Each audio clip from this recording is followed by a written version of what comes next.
So ఎవరైతే ఒకసారి stone వచ్చాక లైఫ్ స్టైల్ సరిగ్గా పాటిస్తారో, ఈ డయట్ ఏదైతే ఉంటుందో వాటర్ ఎక్కువగా తాగడము, ప్రోటీన్ డయట్ తగ్గించడము, కొన్ని ఆక్సలేట్ రిచ్ ఫుడ్స్ తగ్గించడం, ఇవన్నీ కరెక్ట్గా పాటిస్తారో వాళ్ళకి కిడ్నీ స్టోన్స్ మళ్ళీ వచ్చే ఛాన్సెస్ చాలా తక్కువ.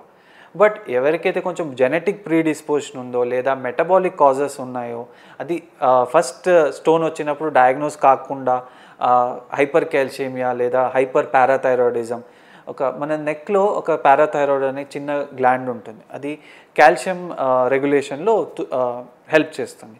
సో ఎవరికైతే అక్కడ ఒక చిన్న గడ్డ ఉండడం వల్ల ఫ్రీక్వెంట్గా బ్లడ్లో కాల్షియం లెవెల్ ఎక్కువ ఉందనుకోండి, అలాంటి వాళ్ళకి మనం ఎన్నిసార్లు స్టోన్ సర్జరీ చేసినా మళ్ళీ వచ్చే ఛాన్సెస్ ఉంటాయి.